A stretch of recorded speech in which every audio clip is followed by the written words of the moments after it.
শ্রাবণ মাসের শেষ সোমবারটা কেমন করে কাটালাম চলো তোমাদের সাথে শেয়ার করি। ঘুম থেকে ওঠার পরই ম্যাগি চলে এসেছিল আমার কাছে আর একটু আদর খাচ্ছিল।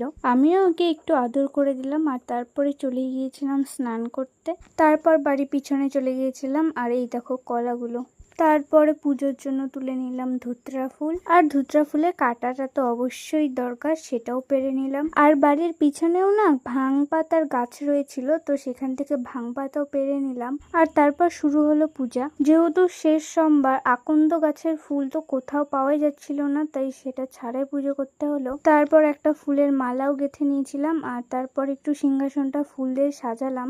আর তারপরে শুরু হলো পূজা। এবার না জল ঢালার জন্য কোথাও যাওয়া হয়নি, তাই বাড়িতেই 4টি সোমবার জল ঢেলেছিলাম। আর একটা না বড় ভুল হয়ে গেছিল আমার, জল ঢালার সময় ওং নমঃ শিবায় না বলে ভুল করে হরে কৃষ্ণ মন্ত্র উচ্চারণ হয়ে গেছিল। হতে পারে যেহেতু ওই মন্ত্রটা বলাই অভ্যাস, সেহেতু ওই মন্ত্রটাই উচ্চারণ হয়ে গেছিল। যাই হোক, তারপরে আবার ভালো মতো মন্ত্র উচ্চারণ করে জল ঢাললাম। যেহেতু আকন্দ ফুল পাওয়া যায়নি, সেই কারণে বেলপাতা, নীল ফুল এবং ধুত্র ফুল আর ভাং পাতা দিয়ে পুজোটা শেষ করলাম।